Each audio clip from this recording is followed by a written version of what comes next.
It's not the biggest revenue driver out there, but it is the big body of my work, right? Mm-hmm. It is the foundation. And then I speak on it, and then I do trainings on it, and then I do one-on-one coaching on it, right? It's kind of like this ladder up, but it really is the foundation, I would say, of everything that I do. And that's such an interesting question that I've never really thought of before, because I'm not always thinking about promoting the book, but that is that foundational thing that drives everything else I do. Welcome to the Written Word Podcast, the podcast for authors who want to build a successful writing career. I am Vernon, and I'm here with Ricci Wolman, and this is the Written Word Media Pod. Hello, and welcome to the Written Word Media Podcast. I am Vernon, here as always with Ricci, and today the show has a little bit different format. So we are coming to you live from the Walk West Podcast Marathon, which we're very excited about. We've never done a live show before, and we have a guest with us, author Erica Rooney. Erica, how you doing? I am so fantastic. I'm excited to be doing this live with you guys today. Thanks for having me. Absolutely. So, Ricci, we have talked about a lot of things, but we have never actually had an author on the podcast. So we're really excited to do that today. And we want to get started talking about your book, Sticky Floors and Glass Ceilings. Tell us. Close. I got it Glass backwards. Ceilings and sticky floors. Now, most people have probably heard about a glass ceiling before, but a sticky floor, that's a new one. Tell us about the concept for the book. Yes, and I love this because a lot of people are like, all right, she's got little kids. Like, is she talking about slime? What's the deal? And trust me, we have had a unicorn slime explosion that I do not want to talk about on this podcast. But in my world, sticky floors are the limiting beliefs and toxic behaviors that keep you stuck. So they show up like perfectionism, imposter syndrome, fear, burnout, worrying about what other people will think of you. But they also show up in toxic behaviors such as too much wine on a Wednesday, or staying in a toxic relationship, or working with a toxic boss. So that's kind of how I've got it defined. Amazing. And I just finished reading it last night. It was fabulous. First of all, congratulations. Oh, thank you. It's always amazing to meet an author who's actually gotten to the point of publishing. We know how hard that is. It's a big deal. And a lot of what you wrote resonated. I think this would resonate with anybody who is human. A lot of the self-doubt that we have, and some of the self-criticisms and negativity that we tell ourselves. But what we wanted to chat about today was the process of how you actually got the book published, how it's going. You were hybrid published. So maybe you can tell us a little bit about the decision to go hybrid. How did you decide that? How did you choose your hybrid publisher? Yeah. Well, first of all, I never thought I would write a book. And I love to start it with that, because I just thought, like, I don't know, being an author was a full profession, that's what like John Grisham did. And I wasn't John Grisham. And I had started a podcast. Back then it was called From Now to Next. And now it's the Glass Ceilings and Sticky Floor podcast, named after the book. But I noticed all of these themes, and then those themes in the book, or the themes in the podcast, became the chapters in the book. And so I had this collection of plenty of stories and all these things put together. And I did what most authors don't. I went ahead and I wrote the entire book. Wow. And then I was like, okay, what am I going to do with this? So I wrote the entire thing, the intro, the chapters, all of it. And then I started saying, how am I going to get this out there? And then that's when a lot of my other speaker friends were like, well, you've got 3 routes. One is traditional publishing, which is, by the way, very difficult to do. They were like, and also you already wrote the book. That's not kind of how it works. You have to do an outline first. You have to get that approved. So you could go that route, but it's going to take you a while. They said on the other end of the spectrum is self-publishing. You can do that yourself. You can get it out quick on Amazon, but you're going to have to figure it out, do all the work. And back in those days, I was a full-time chief people officer. And I was like, I don't have that kind of time, nor do I really have the desire to figure all of that out. And that's when I decided to go hybrid publishing. And so I interviewed with a few different people. A lot of my friends had used Amplify Publishing and had a great experience with them. And I met with their CEO, Naren, who I just really connected with. I felt like he understood the reason for writing the book. He understood my mission behind the book. And yeah, it just felt like a great decision. And so I said, all right, we're going to go with them. And the beautiful thing about hybrishing is That's a new word, y'all. Hybrishing. Trademark that. Hybrishing is that it's kind of on your timeline.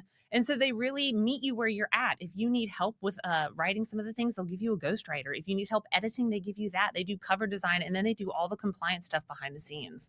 And so for me, that was the win. So you mentioned that you talked to a lot of hybrid publishers. What were some of the things that you asked? Like if we're talking, our listeners are considering being a hybrid publisher, how do they go about picking the right one? What was that process like? I mean, let's be real. The first thing I was worried about was the cost, right? Yeah, Because right. that's a big cost when you go hybrid. And I'll be real clear, it could be anywhere from $35,000 to $65,000, $75,000. It Wow. can be very expensive depending on what you need. And so for me, it was like, who's going to give me the biggest bang for my buck? Like, where can I ebb and flow in this contract? And so we talked about price.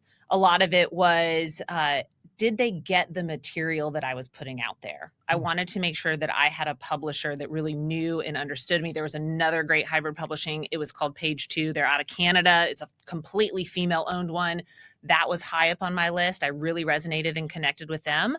But at the end of the day, I wanted to go with somebody that I knew a lot of people who had personally used them. They vouched for their credibility, and I felt really confident with them. Got it. That's great. So once you made the decision, how long did it take you from signing with them to actually getting the finished product? And what were some of the things that the hybrid publisher Amplify actually helped you do that you expected them to do? And what were some of the things you still had to do yourself? Oh my gosh. Well. The original contract was like 12 months. We can get this done. It did not take 12 months. It took, I would say, at least 18 months, maybe Wow. 20. It took a lot longer. Mm. And that's not because of Amplify. A lot of it was because of me. I was working a full-time job. They would say, hey, if you want to keep this deadline, you've got to get this to me by Friday. And then it would be another week for me. And so I would say that was more so on my end. But it definitely takes a lot longer than you think. And it is the most painful thing for me is like reading over your book for the 27th time. You're like, oh my God, I'm so tired of my own words. But some of the things that they really, really helped me with is they hooked me up with an incredible editor who was very focused on women's empowerment. And this is what I needed. I needed somebody who was a pro to be able to come in and say, you have too much here, not enough there. You need a strong transition here. Hey, a table would look good there. I mean, my editor came in and she took what I had and she put the pretty wrapping paper on top of it. You know, she really helped me tie that bow with precision and make it the book that it is today. So that was where they really, really nailed it. And then in the place where I found I had to do most of the legwork was marketing, right? I mean, they offer you some marketing support and they do some. They'll do podcast reach outs. They'll do award things for you. Just industry stuff that they know. But you really have to lean on your network. I did a lot of reach out. So my book was featured in Success Magazine the month after it was published. That was by luck. That was because I reached out to an editor. I actually pitched something completely different. I think I pitched like a Mother's Day article. They were like, girl, we are so done with Mother's Day. Like, even though that's in 2 months, that was like six months ago. They said, but we have this space coming out in November. Like, do you have anything that would fit there? And I said, oh, well, actually, I've got a book coming out in October. I said, it's endorsed by Mel Robbins. As you know, that name carries a lot of weight. And so they were like, ears perked up. Oh, okay. And that's how I got a double spread in Success Magazine. That's amazing. So you mentioned Mel Robbins. Like, talk to me about that a little bit. Like, how did that come about? Because a lot of authors are looking for endorsements, awards, these kinds of things to give their book credibility. It sounds like some of that, did that come from you or the hybrid publisher helped you? So I'm actually really proud of all the endorsements I have on this book, right? Because I've got Mel Robbins on the front. Amazing. Natalie Ellis wrote the foreword of the book. A lot of people don't know her, but she is an entrepreneur, CEO of Boss Babe, which is an online digital community for women CEOs. She runs the world on Instagram. She's got this thing called CEO Mama. So she's a huge ceiling breaker. She wrote my foreword. Mm-hmm. Then I've also got Erin Gallagher, who is big time hype woman. If you've seen all of the stuff on LinkedIn where Jamie Lee Curtis is like, wow, and they coined the term hype woman, that's my girl, Erin Gallagher. And most of these people are all because I did networking. It's not because of anything else, right? I'll start with Mel Robbins because that's the big name ticket. Everybody's like, how did you get her? Negotiation. Negotiation. And this is one of the reasons I went with Amplify, but narrowed it down from the other top one is she was just joining the board of Amplify. And I said, if I can get her name on my book, my name will be on that dotted line. Oh, wow. So you had that written into your contract with the hybrid publisher. So I was able, it was more of like that verbal email contract. It wasn't written into my actual contract, but like he was going to do it for me. He was going to do me a solid. And so that's how I got the Mel Robbins thing. And then the boss babe thing is I've joined Natalie's community. And then I asked her for a short blurb on the back. Somehow she missed it. And actually I was supposed to have Deb Liu, who is the CEO of Ancestry.com, write the forward, but she had some family issues going on and she couldn't do it. And then, the universe conspires to work for you, I believe. And all of a sudden I got this email from Natalie that said, hey, I missed your email requesting this. Is there anything I can do? And I said, well, actually I need a forward and I need it today. And she said, no problem. Here you go. Amazing. Wow. But yeah, the marketing, the networking, all these endorsements, a lot of it came from me. So I want to dig in there a little bit because it sounds so easy when you talk about it. But, in your book, you talk about these sticky floors. So what gave you the confidence to join the group, email, the founder of the group, negotiate that with Amplify? How did you actually feel really confident going in, or at least overcome some of the insecurities? Girl, are you kidding me? Like, I love this. I tell people all the time, I'm never confident. My trick is I do the thing that can't be undone. And that sets it into motion for me. Let me explain. Yeah, that's great. I got a great analogy for you. I spent 6 months writing an entire book. I woke up at 4 a.m., sometimes 3 a.m. to get this done because I had little kids and I was working a full-time job. When I got the bill to see how much it would cost to produce that book, if I had known that, I would have never written the book, right? But now I had this book, right? My little baby, my third child. I was like, I can't just let it sit on my hard drive and die. Yeah. I was like, I know that I would get to the end of my life and be really regretful. So for me, it's doing the thing that can't be undone. I wrote the book, right? Now I had to get it published. That's amazing. Yeah. Because, when Ricky and I talk to authors, one of the pieces of advice we almost always give is keep writing, right? That's where a lot of writers actually get stuck. We help mostly with marketing, but it's really interesting to hear, do the thing that can't be undone. I love that. That's a great well, bit. And turn in the trash, right? Like there's so many iterations and things that you edit. Like that's one of the biggest misconceptions is you think like I have to turn in this perfect manuscript. And it's like, no, you get an editor and they pull out that stuff. And then guess what? I cannot tell you how many typos are in this book still when I read it. I know, it happens. There are typos in there. Of course, but you don't want to let perfect be the enemy of good, right? Hey, look, perfect. And that is what this book is about. Yeah, exactly. It's out there and people are reading it and you're changing lives and you're really helping people. So that's what's important. But I will say too, as an author or as a published author, aspiring published authors, they always ask me like, what do you do for marketing? Did your publisher do it for you? And the answer is no. Every single author that I've always talked about has always said you have to pull your weight when it comes to marketing or hire externally. It's the only way you can do it. So talk about when you had that spread in success. What happened in terms of, did you see a bunch of sales? Like that seems like a really big marketing coup. What did that translate into for you? Business-wise, even more credibility, right? Like once I got that Mel Robbins name and then Success Magazine behind my name, it was like nothing could stop it. Like people were instantly gravitating towards it. And so my website started getting a lot more uptick. My social media started getting more uptick. I got more followers. And also, like, even though those things both happened back in 2024, I'm like, what year are we in? I got to think about it. 2024, like, I can still bring those things up. Hey, it's the 1 year anniversary of my book. Hey, it's the 1 year anniversary of when I was featured in Success Magazine. So that credibility continues on with you. And then big names like that, too, you incorporate into your biography, right? Everybody knows Mel Robbins. Everybody knows Success Magazine. And all I had to do was just do the thing that couldn't be undone 2 times to get that to happen. So on the marketing, you said you really had to pull your weight, which we get, and you did outreach, you did, got in the magazine, all these things. Did you do any other kind of like digital marketing, like when the book was launching? Like what was the launch process like? Oh, there's a lot of lead up. I did a lot of preparation, a lot of podcast marathons, kind of like this one, where I'm just always trying to promote the book. But I did a lot of assets. I did a lot of webinars. I asked people, to come do a Her Take Tuesday where we would talk about what was her take on working moms and different things like that to always bring in and incorporate the book. I would also say newsletters galore, trying to just get it out there on social media as much as possible, which is challenging because there's so much social media. And I still tell people today, like, I don't know the right mix because my book is just one piece of what I do. So how often do I promote that? Like, when do I plug it in with the podcast or my speaking? And how do I do all that? It's just a lot, right? And in the beginning, it is like all book all the time. And so maybe we should have asked this right at the beginning, but when you actually decided to publish the book, what was your goal? What did success look like for you? And how do you feel about it today now that the book's been out for a while? Yeah. Okay. So what I will tell you is, in my own little naive brain, I'm like, well, I'm going to make the money back that I spend on the book. Right. So I sit down and I'm talking with the CEO of Amplify, and he said, exact same question. What are your markers for success? And I was like, well, I'm going to make all my money back. And he's like, no, you're not. He's like, no, Erica, like, let me just stop you. He's like, you're not going to make your money back in book sales, but you will make your money back in all of the spin that you get from this.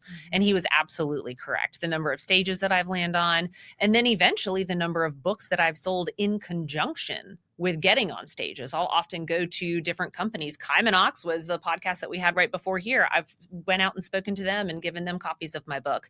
And so it just amplifies the message and the voice in a way that you can't do it in any other way in shape or form other than a book. People love to have something to hold on to. Yeah. They love something to take away with. And this is, exactly the thing. So Erica, you do a lot of things, right? You're a C-level executive, you're a speaker, you got a podcast, you got the book.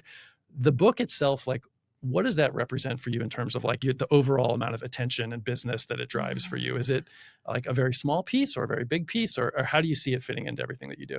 It's very foundational for me, honestly. It's not the biggest revenue driver out there, but it is the big body of my work, right? It is the foundation. And then I speak on it, and then I do trainings on it, and then I do one-on-one coaching on it, right? It's kind of like this ladder up, but it really is the foundation, I would say, of everything that I do. And that's such an interesting question that I've never really thought of before, because I'm not always thinking about promoting the book, but that is that foundational thing that drives everything else I do.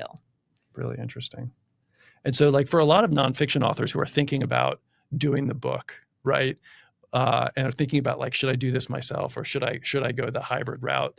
When you made that decision, sort of backing up a little bit, like, what about it was like, I don't want to go the indie route, like, I want to go the hybrid route, and like, what pushed you over the edge to make that decision?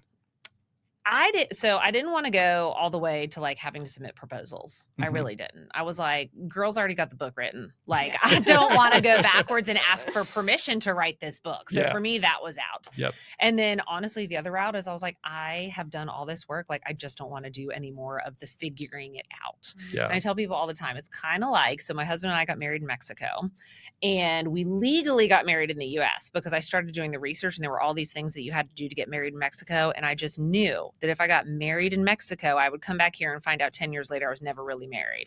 And I was like, okay, that kind of felt like the book. I knew that if I did all this work and I put it out there on Amazon and I'd sell like 5,000 copies, someone would come to me and they would be like, Erica, you don't have like the ISBN number or something. And I'd be like, oh my God. Yeah. So for me, it was like, I wanted someone who knew what they were doing, that could carry me through the finish line and just make me feel like I had actually produced a professional book that would want to be in a library somewhere. Yeah. You want all the details taken care of. Yeah. You And didn't I have don't to think want to worry about about that. it. You're worrying about a lot of other stuff. I don't want to find yeah. out I'm not married in 10 years. I mean, that was the deal for me. Oh, That's great. that's great. And then, so you have the physical book, which is beautiful. Do you have an ebook format? Do you have an audiobook format? Yeah, it is on Kindle, and I did do the audiobook, which was a whole different exercise, right? And what I love is Walk West does audiobooks here now. I wish I had that option back in the day, but I did not. And so I actually just cozied up in my daughter's little closet with a big cushy chair and all the pink tulle around me. And I had to tell anybody, like, you can't open the garage door because my daughter's room sits above the garage and you just hear every time. So the audiobook is really fun because it is read by me. There's also no typos in the audiobook. Yeah. That's the beauty of audio. That is the right? beauty You get to of go and fix it audio. in post. Yeah. Absolutely. But I think it's important when you're doing the book to do all of those avenues, because as I've been promoting the book and, getting out there, people ask for it. Like, they don't just always want the hardback. Sometimes different companies have an entire global audience and they want people all across the world to be able to get your book, but they don't want to ship it all the way to India. Okay, now we have an option. Yeah. So the audio, it sounds like you recorded yourself. And then how did you do all the post-production? Did you do that yourself? Did Amplify help you? Did you hire someone else? Yeah. So Amplify hired a third party. Okay. I believe they're called Twin Flames. And so they worked with me over a Zoom. It was very interesting because I just had to have the a book on an iPad that I could just scroll, because you obviously can't turn pages. It will pick up the pages, and you can't even like tap, because if you tap the iPad, they'll hear it on the mic. They are whatever software they use, it is spot on, because I would have earphones on and I would be reading my book, and the producer would come into my headphones and he'd be like, "Do you have a garbage truck out there?" And I would be like, "What?" Sure enough, there'd be a garbage truck, and we'd have to wait for it to pass. Wow. You know, that's or we'd incredible. get to funny words that I always really struggle to say, like, here we go. Anecdote. It's in the book, but it's one of those things where it's like I have to really write it down. But it was a fun thing to do, and I'm glad I did that. And it is kind of weird to think that like now there's this audiobook of me out there that That's like cool. one day my kids will hear. I don't know. Yeah. It's amazing. It's amazing. It's an amazing legacy piece. Absolutely. Yeah. Did you have the option to have like an actor or somebody else read the book, and you chose to do it yourself? Or? Yeah, so they did. They said you can read it or you can have somebody else read it. And it just felt too weird to have somebody else read my own words. Yeah. So I wanted to make sure that that was from my voice, and, you know, that I could even kind of ad-lib it a little bit there. So it was fun. So Erica, big question. Is there another book in here? Oh my Lord. Y'all, this is like when you just have a baby and people are like, "So you're gonna have another baby?" And you're like, can I breathe? I definitely want to do another book, Okay. but I don't know which way I want it, like what it's going to be about yet. So, I mean, I didn't know that I was going to write the first book. I had no idea what that was going to be. It just kind of organically came to me. And I think that's what's going to be what happens with this next one. Got it. Yeah. Because whenever we talk to authors who they market their books with us, they always ask, "Oh, like, you know, what should I do next?" And I'm like, you know, market your books and then write your next book. That's always the big thing. So we always try to find out, like, when's the next book coming out? Yeah, I mean, it's incredible, like the shelf life of a book. I mean, unless you are Simon Sinek or something like that, it's a year, maybe two, and it goes by so fast. And if you go back to thinking about, it took me a year and a half, you know, to write my book and do the publishing process and all of that. So it's just like, wow. Yeah. So if you had hired an actor to record the book, who would it have been? Oh my gosh. If I had to hire somebody, okay, so a lot of people tell me that I look like Julia Roberts, or I remind them, but I think that's just because I have a big mouth and big teeth. Big personality. Yeah, Big I would say big personality. personality. There you go. But I like her, so maybe I would go with her. I'm like trying to think of all, like, I don't know. I'm not a huge TV person. I'm a very big, ever since I started writing the book, I also now really believe in supporting all the other authors that I know, Amazing, because yeah. I'm like, I know what it takes to write this book. Mhm. So in my house, I've got a couple different book piles. One is the pile of books that I've read, I've marked up, they're great. The other is the pile, and it's probably got about 10 books in it, of books I've in process of reading. I'm very bad about like reading one start to, I've got 10 going on. And then the other pile of books is the pile of books that I have not yet started, but they're authors I'm supporting, but my husband thinks I've read them, because I can't keep letting those books show up on my front doorstep if he knew how many I hadn't read yet. Yeah. Hopefully he's not watching right now. With some of those books and authors you're supporting, have you been approached for doing blurbs and endorsements for them? And Oh, yes, I'm so excited. Yeah. Yes. I actually just wrote the foreword for a new book that is coming out. It's being written by my friend Jenny, and Jenny was actually on my Glass Ceilings and Sticky Floor podcast, because she is one of the world's first in vitro babies. And so she has put her work together. I got to find out what the book name is, because I got to drop it for my girl here. But she had me write her forward, which was just such an honor because I know like who I was asking and how that process felt. And then so to hear it from her and have me do that, I was like, oh, I have arrived. But yeah, I did. I wrote one for her. It's called Open Up, Step into the Leader You're Meant to Be. So Very cool. that'll be coming out soon. She is self-publishing. Interesting. It will be very interesting. So there's a path for everyone. Yeah. So back to the hybrid publishing bit, you said a lot of things that went well, and you kind of talked about how it break up. Were there any points of conflict where you were working with them and there was something where you had to kind of work it out with them? It didn't go how you planned? I don't think there was anything that didn't go as planned. What I think was interesting is I told them what I wanted for a cover, or what I thought was cool. Mm-hmm. And so they gave it to me and they were like, but we don't really like it. They were like, we really like this one. And I thought, well, that's kind of rude, because this is my favorite cover. Yeah. So then I put it out on LinkedIn and my Instagram, and I was like, hey, I'm going through this journey. Pick your favorite color or cover. And of course I knew which one was the star of the show. Yeah. They all picked this one, this cover. And so then I was like, okay, that's kind of cute, I guess. And the more I looked at it, the more I fell in love with it. And Yeah. now it's just on all my stuff. I love the shattering of the ceiling.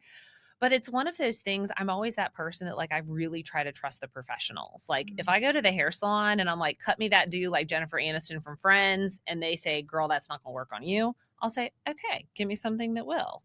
And so I really leaned into their expertise. And I mean, that's what they do for a living. You know, this was my first time writing a book. What do I know? You know? Yeah. I love that you tested it though. Amazing. Because it is sometimes, you know, either it's emotional and you feel really like that your cover was right. And sometimes you're right, but sometimes you're wrong. And so I was it's wrong. and you're wrong, but it's so easy today to throw it up on LinkedIn or Instagram or Facebook and just say, hey, well, what do you think? Because those are the people who are going to be purchasing the book at the end of the day. Well, and that's the so thing. You get to do consumer testing on It's the like, cheap. is this book made for me or is it made for the people? Right. And so it really was interesting to see. I was so sure of it. And then it was like, no, girl, you're wrong. But And go ahead. Did you just from like the comments, people like really preferred one or the other? Did you have them do a it was poll? like or how it did was you like do a hands down poll for this shattering of the Wow. ceiling every single time it won. And so it was like I only had to ask one time because it was such a resounding pick that one that I just had to listen. I had to listen to the experts again. So Wow. So as we're getting close to time, if you could tell aspiring authors out there one thing, whether it's something you learned or an affirmation or something you'd love them to take away from the pod today, what would that be? oh my gosh, there's so many things. Because my first piece would be we're all writers. Right? That would be my first thing because I never thought I was a writer. And that's why I never thought I would write a book or that I could write a book until someone planted that seed in my mind. And so the first piece would be we're all writers. So just start writing because everyone also has something really interesting to say. And then the second thing would be keep writing because it takes a really long time. It really does. And it's a process and you want to give up sometimes and you question yourself sometimes. But it's worth it, right? And I would say too, though, this is the piece a lot of people don't talk about, and I'm still getting used to it. But this is a very personal book. Like there's a lot of personal details in there. And when people come up to me and they're like, oh my God, I read your book. I'm like, oh no. Like these carpool moms I'm with, they read my book. Like these people at baseball, the baseball moms all read, they listened to my book. Like I don't know them like that, but they know me like that. Yeah. And so one of the pieces of advice that I would give aspiring authors is like, just be prepared for that. You know, I often find it easier that strangers read my book too than when people I know and care about and love, like my mother read the book. Y'all. I talk about her divorce in there. Like I talk about some heavy stuff, but it was really interesting because she would call me or text me as she was reading and she would say, you know what, that really validates what I thought or that really validates my experience. But it does allow you to get a lot closer to the people in your life when you write like this, if you let it. But it's very fun. It's a very fun process. So start writing, keep writing. I love that. That's a great place to end. Yeah. So Erica, if people want to learn more about you, learn more about the book, like where can they go? How do they find out? Absolutely. You can find me at my second permanent address, which is LinkedIn. I always say is the best place to reach me. I'm Erica Rooney on there. You can head to my website, ericaandersonrooney.com. You can listen to my podcast. I've got a few of them. There's AI Voice or Victim, which will be on this show live in a little bit, and then Glass Ceilings and Sticky Floors. And then, head to Amazon. You can buy this at Amazon. That's the best place. Give Jeff Bezos your money. I know we don't want to, but we're going to. Okay. Yeah, definitely pick up the book. There's a lot of really great stuff in here for authors, whether you're writing or have written or you're marketing. I think you'd really find this valuable. Amazing. Thank you so much. Yeah, Thank thanks you. for joining us.